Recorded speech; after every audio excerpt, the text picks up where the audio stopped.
오늘 우리에게 주시는 하나님의 말씀은 고린도전서 16장 1절과 2절 말씀입니다. 이 계시의 말씀을 통해서 하나님의 음성 들으시기를 바랍니다. 성도를 위하는 연보에 관하여는 내가 갈라디아 교회에게 명한 것 같이 너희도 그렇게 하라. 매주 첫날에 너희 각 사람이 수입에 따라 모아두어서 내가 갈 때에 연보를 하지 않게 하라. 아멘. 오늘 우리가 봉독한 본문은 예루살렘 교회에 있었던 가난한 형제들에게 보낸 연보에 대한 문제를 언급하고 있습니다.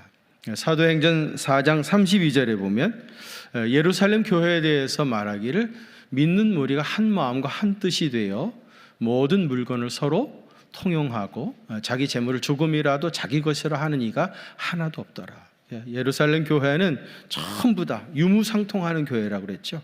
전부 다 내놓고 같이 서로 나누어 썼던 그런 아주 건강한 교회였습니다. 바나바 같은 사람은 자기 재산 다 팔아다가 이제 사도들 발 앞에 두어 그 교회에 바쳤고요. 아나니아와 삽비라도 자기 재산 다 팔아가지고 그 중에 많은 것을 교회에 바쳤습니다. 이렇게 이제 자기 것을 주장하지 아니하고 서로 다 이렇게 내놓고 같이 나누어 썼던 교회인데 그 가운데서도 여전히 예루살렘 교회에 가난한 교인들이 많이 있었습니다. 왜 그런 교인들이 많이 있었는가 하면은요, 우선 첫 번째로는 교인 수가 갑자기 늘어났잖아요. 막 3,000명씩 5,000명씩 그렇게 막 세례를 받으면서 예루살렘 교회가 폭발적으로 증가를 했는데, 그러다 보니까 이제 구제가 절대적으로 필요했던 과부들이 많았던 겁니다. 그래서 이제 교회가 그런 사람들을 도와야 했었고요. 그다음에 또 하나는 그 오순절이 되어가지고 이제 예루살렘의 명절을 지키러 왔던 그 외국에 살던 유대인들, 우리가 헬라파 유대인이라 이제 그런 얘기를 하는데, 외국에 살던 유대인들이 명절은 예루살렘에 가서 지켜야지 하고 이제 오순절날 예루살렘에 왔었는데, 와서 보니까 이제 마가의 다락방에 성령이 역사하시고 예루살렘 교회가 되어지잖아요. 그리고 놀라운 역사들이 나타나는 겁니다. 그래서 이분들이 자기 집으로 돌아가지 아니하고 그냥 예루살렘 교회에 남아버린 겁니다. 그러다 보니까 이분들은 아무 생활에 기반이 없잖아요. 그래서 이제 이 헬라파 유대인들을 예루살렘 교회가 다 그들의 생활을 책임져 줘야 했었던 겁니다. 그래서 이제 재정적으로 굉장한 어려움이 있었고요. 또 하나는 이제 글라우디오 황제 때인데 AD 40년경에 팔레스타인에 굉장한 기근이 들었습니다. 그래서 이 기근 때문에 먹을 것이 없어서 어려움을 겪는 사람들이 많이 있었고요. 또 하나는 이제 예루살렘 교회가 갑자기 이렇게 이제 폭발하면서 성장을 하니까 유대 교회에서 예루살렘 교회를 굉장히 재정적으로 또 사회적으로 이렇게 많은 제재를 가했습니다. 그래가지고 이제 견제를 한 거죠. 그래서 이제 예루살렘 교회가 많은 경제적인 어려움을 겪게 됐던 겁니다. 헬라 사회에서는 에라노이라고 하는 것이 있었는데, 이건 뭐냐면은 자기 친구 중에 누가 갑자기 어려움을 당하게 되어지면 친구들이 돈을 모아가지고 이자를 받지 아니하고 빌려줍니다. 그래서 다시 일어날 수 있도록 도와주는 그런 에라노이라고 하는 좋은 제도가 있었습니다. 우리나라 옛날 조선시대의 향약하고 비슷한 거라 그렇게 생각하면 크게 틀리지 않을 겁니다. 또 유대 회당에서도요, 그 어려움을 당하고 있는 교인들을 돕기 위해서 유대 회당 직원 2사람이 있었다고 그랬죠. 그래서 이 사람들이 이제 매주 금요일 날 쿠파라고 해가지고, 쿠파는 광주리입니다. 이 광주리를 들고 교인들의 집에 가서 그 돈으로 또 음식으로 이렇게 거두어다가 가난한 사람들에게 돕는, 또 탐후이라고 해가지고, 탐후이는 쟁반입니다. 이 쟁반을 들고 다니면서 또 교인들에게 가정에서 필요한 것을 가져다가 가난한 사람을 돕는 그런 일들을 유다 회당에서 했었습니다. 이런 좋은 전통들이 이제 초대 교회의 계승이 되어가지고 예루살렘 교회는 처음부터 교회 안에 이런 많은 가난한 성도들을 돕는 일에 굉장한 열정을 가지고 도왔는데, 워낙 그 수가 많다 보니까 예루살렘 교회가 감당할 수가 없었던 거예요. 그래서 사도 바울이 여기 고린도 교회뿐만 아니라 갈라디아에 있는 여러 교회들, 사도 바울이 개척했던 많은 교회들에게 다 편지해가지고 지금 예루살렘 교회가 재정적으로 많은 어려움을 겪고 있으니까 너희들이 연보해서 그들을 위해서 헌금을 해가지고 그걸 가져다가 예루살렘 교회를 도와달라, 그렇게 요청을 합니다. 그래서 오늘 본문 1절에 보면은 내가 갈라디아 교회에게 명한 것 같이 너희도 그렇게 하라. 고린도 교회만 이렇게 얘기한 게 아니고요, 갈라디아 교회, 그가 개척했던 모든 교회에도 똑같이 얘기를 했어요. 왜냐하면은 사도 바울은 절대로 개교회주의자가 아니었습니다. 이건 예루살렘 교회 자기들의 문제다 이렇게 생각하지 않았고요, 이거는 모든 교회가 다 하나님의 교회고 한 교회이기 때문에 예루살렘 교회가 지금 겪고 있는 이 재정적인 어려움을 모든 교회가 다 똑같이 느끼고 같이 도와가지고 이 문제를 극복할 수 있어야 된다. 그래가지고 이제 모든 교회에 예루살렘 교회를 도와달라고 하는 편지를 보내게 됐던 겁니다. 사도 바울은 교회는 하나님의 교회입니다, 여러분. 하나님의 교회예요. 개교회가 있는 것이 아니라 하나님의 교회. 그래서 모든 교회가 다 똑같은 마음으로 그 어려움을 극복하기 위해서 하나님 앞에 헌금을 드렸던 거죠. 사도 바울이 헌금이라고 하는 말을요, 그 신약 성경에서 9가지 정도를 사용을 합니다.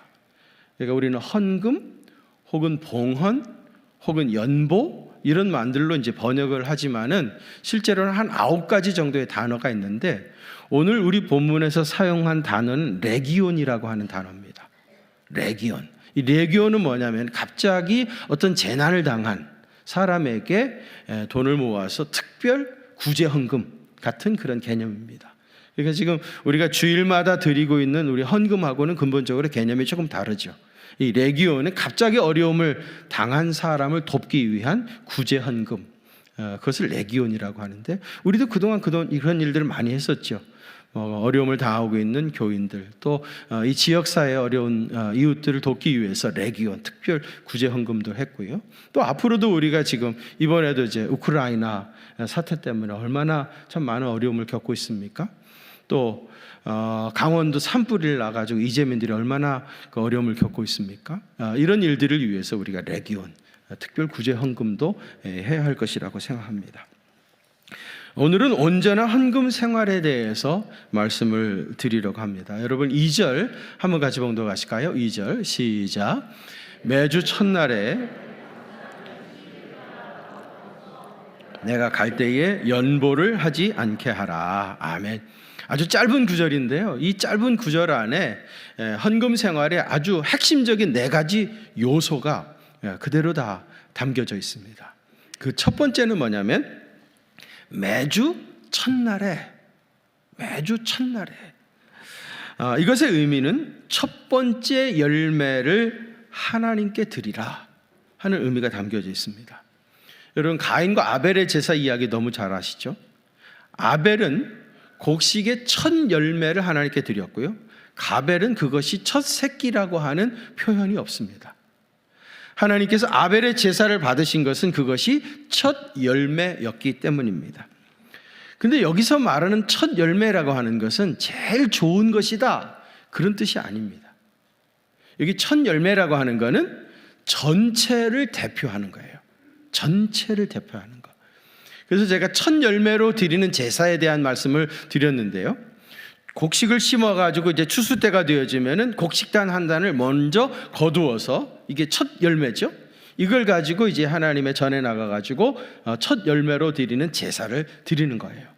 그 첫 열매로 제사를 드린다는 말은 뭐냐면은 이 밭에 있는 모든 곡식들이 다 하나님의 것입니다.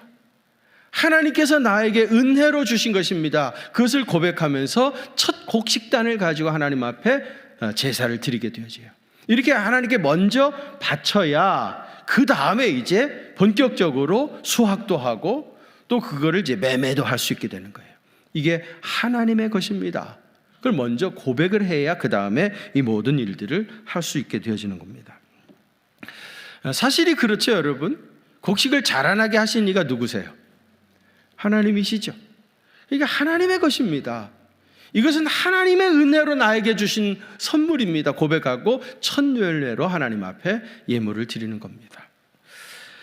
여러분, 제가 여러 번 말씀을 드렸는데요, 11조는요 10%가 아닙니다.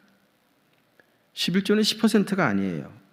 10 중에 그 첫 번째 하나이고요, 그 첫 번째 하나라는 것은 전체를 대표하는 거예요. 그래서 온전한 11조라고 하는 건 뭐예요? 이 모든 것이 주님의 것입니다. 아까 첫 열매를 드리는 제사가 똑같은 겁니다. 이 모든 것이 다 주님의 것입니다 라고 고백하면서 10 중에 첫 번째 하나를 주님께 드리는 것, 그것이 온전한 11조입니다. 우리가 온전한 11조를 얘기하게 되어지면 이런 갈등들이 생기죠.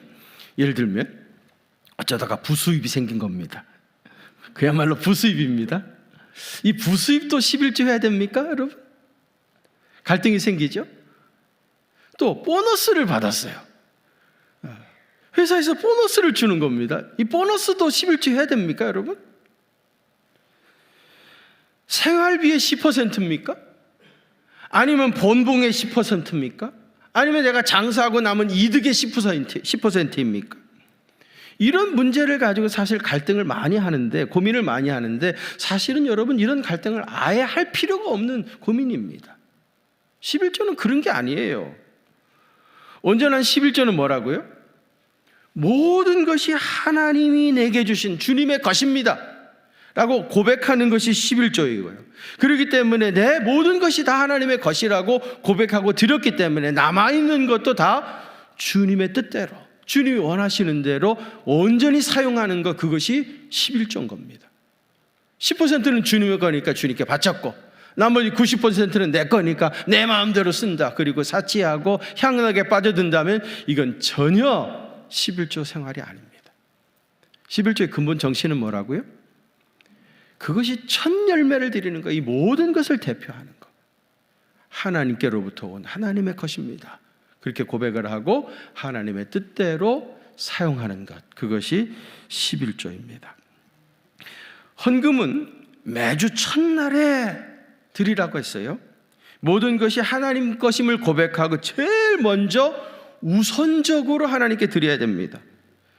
쓰다 남은 것이 혹시 있으면 바치는 것, 그건 헌금 아닙니다, 여러분. 생활에 좀 여유가 생기면 그때 가서 헌금하는 거, 그것도 하나님이 받으시는 예물이 아니에요. 여기 매주 첫날에, 이 말은 뭐예요? 제일 먼저 주님 앞에 드리는 거예요. 가장 먼저 하나님 앞에 일단 드리고, 이 모든 것이 하나님의 것임을 고백하고 일단 드리는 것, 그것이 주님이 기뻐 받으실 만한 온전한 헌금인 겁니다. 내 것이 아닙니다. 이 모든 것은 다 주님의 것입니다. 주님의 것임을 먼저 고백하고 제일 먼저 하나님께 드리고, 그리고 나머지 이것도 주님의 뜻대로 잘 사용하는 것이, 그것이 하나님이 기뻐 받으실 만한 온전한 헌금인 겁니다. 그 다음에 두 번째로는 너희 각 사람이, 그랬어요. 너희 각 사람이. 헌금은요, 돈 많은 몇 사람의 몫이 아닙니다. 각 사람이 모두 함께 드리는 것이어야 돼요. 물론 그의 경제적인 형편에 따라서 액수는 달리할 수가 있습니다. 그러나 문제는 많고 적음에 있는 것이 아니라 모든 사람들이 다 같이 참여하는 것이 너무너무 중요한 거예요. 모든 교인들이 다 참여해야 됩니다. 제가 요즘 새벽 예배에 마가복음을 강의하고 있는데요, 마가복음 12장 41절 이하에 부자와 가난한 과부의 헌금에 대한 이야기가 나옵니다. 거기 보면은 예수께서 헌금함에 대하여 앉으사 무리가 어떻게 헌금함에 돈을 넣는가를 보실세, 여러 부자는 많이 넣는데 한 가난한 과부는 와서 두 렙돈 곧 한 고틀란트를 넣는지라. 예수께서 제자들을 불러다가 이르시되 내가 진실로 너희에게 이르노니 이 가난한 과부는 헌금함에 넣는 모든 사람보다 많이 넣었도다. 그들은 다 풍족한 중에서 넣었거니와 이 과부는 그 가난한 중에서 자기 소유 곧 생활비 전부를 넣었느니라. 그러시면서 이 가난한 과부의 헌금 생활을 축복하셨습니다. 여러분, 예수님께서 부자는 많은 헌금을 했지만은 그는 원래도 재산이 많으니까 비율적으로 보면 실제적으로는 적은 것이고, 과부는 비록 2렙돈을 바쳤지만은 그게 생활비 전부니까 100%를 다 바쳤으니까 우리 주님께서 칭찬하신 것이 아닙니다. 이 가난한 과부는 없는 가운데서도 헌금 생활에 동참했던 것, 그것을 우리 주님 보시고 감동하신 거예요. 나는 돈 없으니까 하나님이 아시겠지.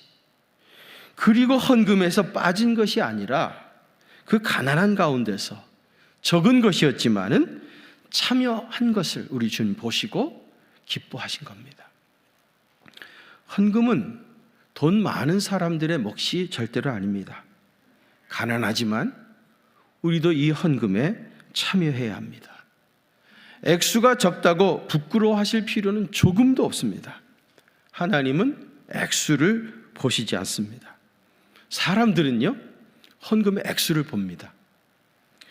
그래서 많은 헌금을 내는 부자는 여기 상석에 앉으십시오, 그렇게 말하고요, 여기 과부와 같이 2렙돈을 바치는 가난한 사람의 헌금은 당신은 서 있든지 가든지 알아서 하시오, 그러면서 아주 차갑게 대합니다. 사무엘상 16장에 이런 말씀이 나와요. 물론 하나님께서 사울을 버리시고 다윗을 선택하시면서 하신 말씀인데요, 내가 보는 것은 사람과 같지 아니하니. 사람은 뭘 보거니와? 외모를 보거니와 여호와는 뭘 보신다고요? 중심을 보느니라. 사람은 외모를 볼 수밖에 없어요. 사람의 눈에는 그것밖에 보이질 않습니다. 그러나 하나님은 그 중심을 보시느니라 그랬어요. 이 말씀을 오늘 이 헌금 문제에 대비해가지고 새롭게 풀어서 번역을 하면 이렇게 될 수가 있어요. 우리 한번 같이 읽어보실까요? 시작. 그러나 나의 보는 것은 사람과 같지 아니하니 사람은 헌금의 액수를 보거니와 나 여호와는 헌금 봉투 속에 담겨진 마음의 중심을 보느니라. 아멘. 사람은 헌금의 액수를 보거니와 나 여호와 하나님 뭘 보신다고요? 헌금 봉투 속에 담겨진 마음의 중심을 보느니라. 아멘입니까? 여러분, 많고 적음의 문제가 아닙니다. 하나님은 우리의 마음의 중심을 보십니다. 그렇기 때문에 가난하다고 해서 하나님 앞에 내 마음을 드리는 일에 빠질 수가 없어요. 아무리 가난해도 주님을 향한 나의 마음은 여전히 순수하기 때문입니다. 그 순수한 마음을 담아서 하나님 앞에 드리면 되는 거예요. 여러분, 헌금은 교인들의 의무입니까? 아닙니까? 물론 교회 헌법상에는 제3장 15조에 교인의 의무 3가지를 얘기하고 있어요. 그게 뭔지 아십니까?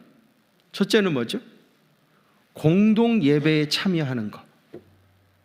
공동 예배에 참여하는 것이 교인의 첫 번째 의무입니다. 두 번째는 헌금이고요. 그리고 세 번째는 교회 치리에 복종하는 것. 그게 교인의 의무입니다. 헌금은 헌법이 정한 교인의 의무 중에 하나입니다마는, 그러나 저는 헌금을 의무라고 생각하고 싶지 않습니다. 왜냐하면 의무감에서 하는 것과 자발적인 기쁨으로 하는 것은 그 질이 너무 다르기 때문입니다. 기쁨으로 내가 헌금할 수 있다는 것, 주님께 내 마음을 고백할 수 있다고 하는 것, 그것이 너무 좋아서 그 감격에서 기쁨으로 하는 거하고 의무감에서 그게 교인의 의무이니까 하는 거하고는 무한한 질적 차이가 있습니다. 고린도후서 9장 7절에 보면 각각 그 마음에 정한 대로 할 것이요 인색함이나 억지로 하지 말지니 하나님은 어떤 자를? 즐겨내는 자를 사랑하시느니라. 누구를 사랑하신다고요? 즐겨내는 자를 사랑하신다. 기쁨으로 헌금하는 사람, 그 마음의 중심을 담아서 뜨거운 감격을 가지고 헌금하는 사람을 기뻐하시느니라 그랬습니다. 세 번째로는요, 수입을 따라 헌금해야 합니다. 형편에 따라 하라는 거죠. 여러분, 우리는 사는 형편이 다 달라요. 자기 형편대로 하면 되는 겁니다. 헌금을 회비같이 일률적으로 얼마씩 정해가지고 하는 것은 온전하지 않습니다. 가끔 교회에서 말이죠, 무슨 특별한 헌금을 할 때에 어떤 사람이 의장, 우리 재직들은 다 100만 원씩 작정합시다, 그렇게 주장하는 분이 계셔요. 여러분, 100만 원씩 다 똑같이 합시다, 그렇게 주장하시는 분이 돈이 좀 있는 분일까요? 없는 분일까요? 일반적으로는 돈이 좀 있는 분이 그렇게 얘기하기 쉽죠. 근데 여러분, 돈 있는 사람의 100만 원하고 가난한 성도의 100만 원하고는 엄청난 차이가 있습니다. 똑같은 100만 원이 아니죠. 자기 형편에 따라 하는 겁니다. 헌금에 대한 부담을 갖는 분들이 있어요. 왜요? 하나님은 내 형편 다 아시니까, 하나님은 다 이해하실 것 같은데 사람들에게 자유롭지 못한 거예요. 사람들에게.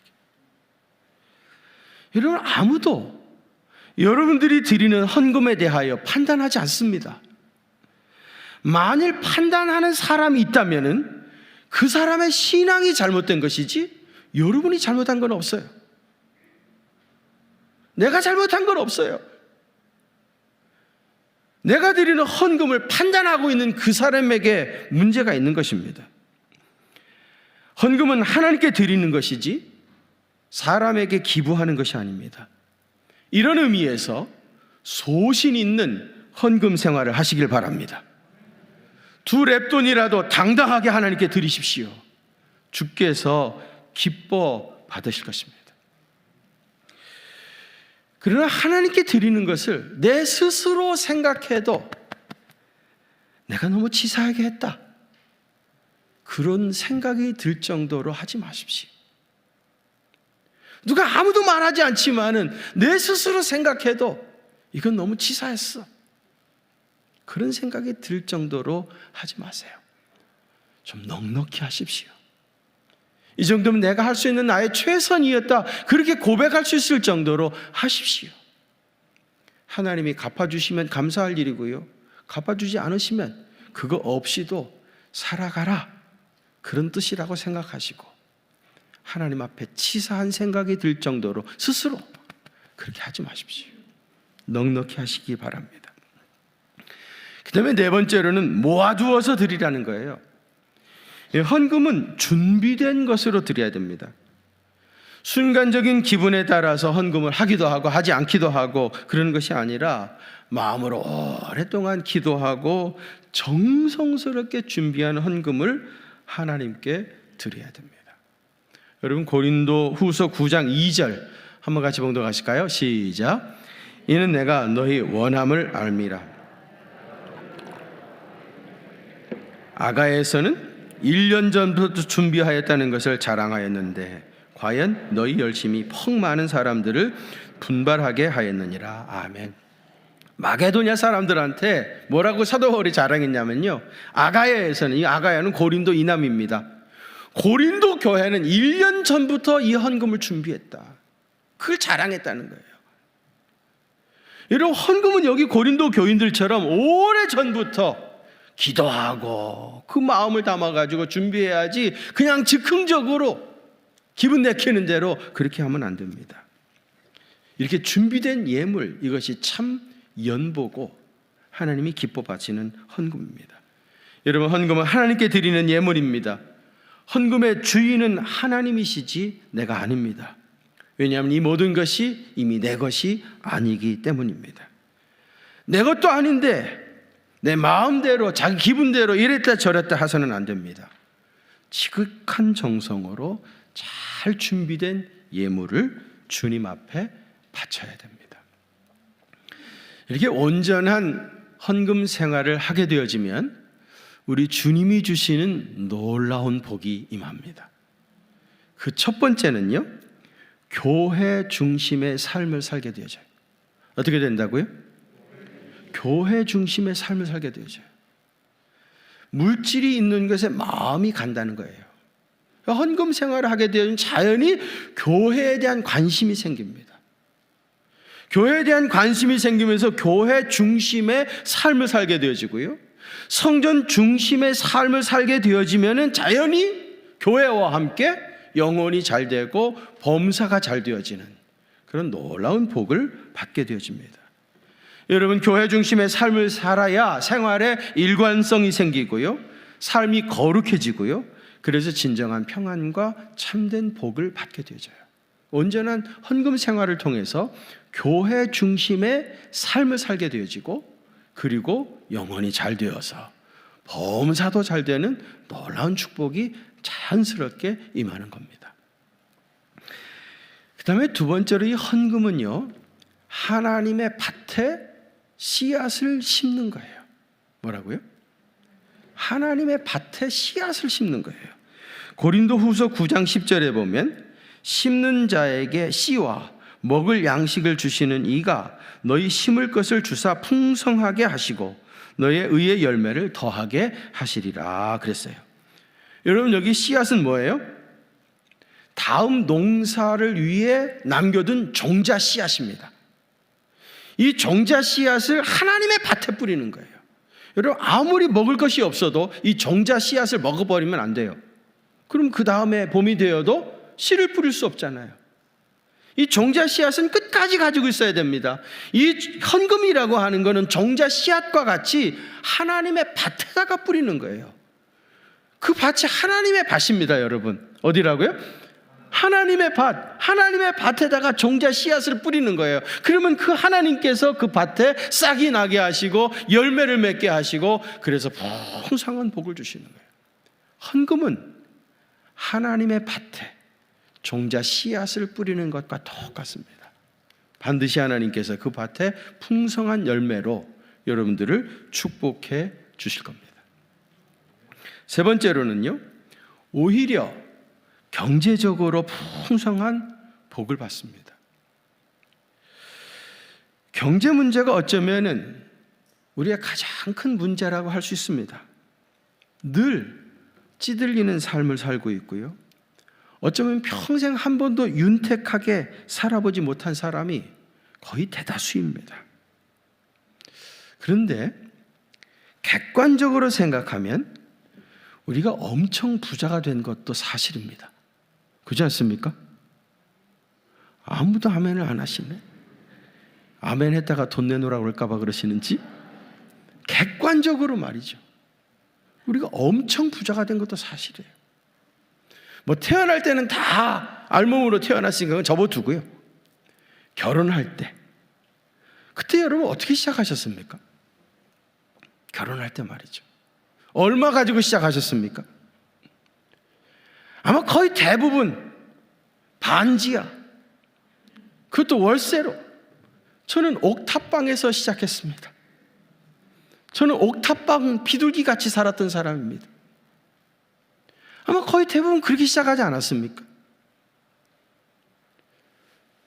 지금은 재산이 얼마나 되십니까? 한번 대충 한번 계산해 보십시오. 여러분 재산이 얼마나 되십니까? 목사님, 나는 그때 비하면 100배는 더 부자 된 것 같습니다. 아니, 100배가 뭡니까? 1000배 부자 된 것 같습니다. 우리 중에는 10,000배, 아니 10만 배 더 부자가 됐다고 고백할 사람도 있을 겁니다. 물론 그때 100만 원하고 지금 100만 원은 화폐 가치의 차이가 많이 있다는 것을 감안하더라도 부자 되지 않은 사람이 사실 없죠. 그래요, 안 그래요? 왜 대답을 자연스럽지 못합니까? 사실은 다 부자가 됐습니다. 그런데 내가 부자가 됐다는 생각이 듭니까? 그런 생각을 해보셨습니까? 페이퍼상의 부자와 실존적인 부자는 다른 것 같습니다. 등기부 등본을 떼보면 페이퍼상으로는 내 이름으로 등재된 재산들이 여기저기 있는 거예요. 다 합치니까 10억도 되고 몇십억도 되는 사람도 있습니다. 페이퍼상으로는 분명히 부자입니다.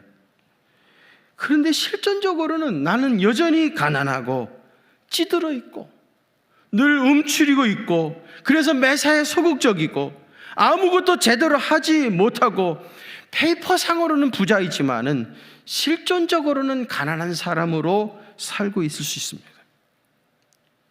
근데 여러분, 돈이라는 거 이상한 겁니다. 움켜쥔다고 해가지고 그대로 있는 것도 아니고요, 막 쓰고 나눠준다고 해서 없어지는 것도 아니에요. 잠언 11장 24절이자 유명한 구절입니다. 한번 같이 봉독하시죠. 잠언 11장 24절입니다. 시작. 흩어 구제하여도 과도히 아껴도 가난하게 될 뿐이니라. 아멘. 흩어 구제하여도 다 쓴 겁니다. 다 나눠줘 버린 겁니다. 아무것도 남지 않은 것 같아요. 그런데 더욱 부하게 되는 일이 있다는 겁니다. 이거 웬일입니까? 다 써버렸는데, 다 나눠줘 버렸는데 오히려 더욱 부하게 되는 일이 있나니, 과도히 아껴도 끝까지 움켜쥐고 있어도 오히려 가난하게 될 뿐이니라. 한번 제대로 써보지도 못하고, 그리고 오히려 가난하게 된다는 거예요. 돈이라는 게 그렇습니다. 여러분, 실제로 내가 쓴 돈만 내 돈입니다. 아멘입니까? 내가 쓴 돈만 내 돈입니다. 이제 부지런히 쓰십시오. 아마 다 쓰고 가시기에 시간이 부족하신 분들도 꽤 있을 것 같습니다. 내가 남의 걱정 다 별것까지 다 걱정해 드리는데 그거 다 쓰고 가시기에 시간이 너무 없어가지고, 나 시간이 얼마 안 남았는데, 예? 다 쓰고 가기에는 시간이 너무 촉박하다고 그렇게 느끼시는 분들도 꽤 있을 것 같습니다. 여러분, 헌금 생활은요, 경제적인 집착으로부터 벗어나는 놀라운 은혜가 있습니다.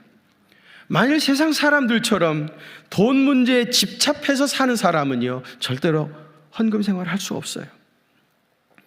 근데 헌금 생활을 하다 보니까 돈의 집착으로부터 조금씩 벗어나는 거예요. 물질을 선한 일에 사용하는 신령한 기쁨을 누리게 되어지고요, 생각지도 못했는데 하나님이 부어주시는 오히려 놀라운 복을 받아 누리는 거예요. 우리 교인들 중에 그런 복을 받으신 분들이 많습니다. 요즘 저는 그런 간증 많이 들었습니다. 특별히 여기 더샵, 롯데 캐슬 들어오면서 부자 된 사람 꽤 많아요. 얼마 전에 의왕시의 KTX인가? KTX? 그거 돌아가지고 또 몇 억씩 벌으셨다면서요. 부의 부곡구역 성도님들 말이죠. 여러분, 이 앞에 이제 오전 나구역 이제 또 추첨하는 것 같은데 많이들 신청하십시오. 그 비곤안에 경기중앙교회 이렇게 써가지고 좀 다 됐으면 좋겠어요. 우리 교인들 다 부자 되었다고 해도 사실 과언이 아닙니다. 근데 내가 정말 부자 됐다고 느끼는 분은 과연 얼마나 되시겠는가, 그런 생각을 해보게 되어집니다. 여러분은 단지 페이퍼상의 부자입니까? 아니면 실존적인 부자입니까? 하나님이 베풀어 주신 그 풍성한 복을 이제 누리며 사시기를 바랍니다. 경제적인 집착에서 벗어나서 자유롭게 물질을 쓰고 나누어 주고 가난한 형제들을 돌보고, 그러다가 뜻밖의 하나님이 부어주시는 놀라운 복도 경험하게 되시기를 주님의 이름으로 축원합니다. 거룩하신 아버지 하나님, 생각해보면 참 우리가 큰 부자가 됐습니다. 진짜 어렵게 시작했는데, 아무것도 없었는데, 옥탑방에서 비둘기처럼 그렇게 시작했는데, 그때 생각하면 우리는 다 대궐 같은 집에서 살고 있습니다. 그런데도 여전히 우리는 이 경제 문제로부터 자유롭지 못합니다. 여전히 거기에 매여서 아무것도 하지 못하고 제대로 써보지도 못하고 그 물질의 풍성한 복을 나누지도 못하고, 그리고 늘 전전긍긍하면서 살아가고 있습니다. 하나님 앞에 언제나 헌금 생활을 통해서 이 모든 속박으로부터 벗어날 수 있도록 도와주시고, 경제 문제에서 해방이 되어서 주님이 주시는 풍성한 축복을 누리며 나누며 사는 믿음의 사람 다 되시게 하여 주옵소서. 그러다가 생각지도 못했던 놀라운 복을 더 풍성히 받게 하시고, 그래서 이것이 우리의 놀라운 간증이 되게 하셔서 이 놀라운 비밀을 전혀 알지 못하는 예수 안 믿는 사람들에게 간증하며 주님께 영광 돌리는 귀한 생에 살아갈 수 있도록 은혜 더해 주옵소서.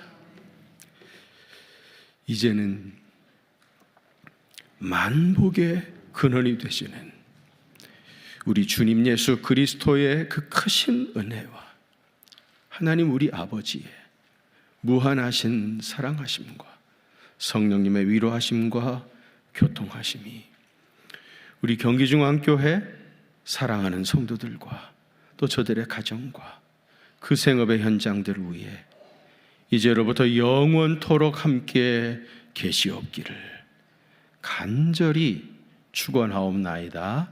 아멘.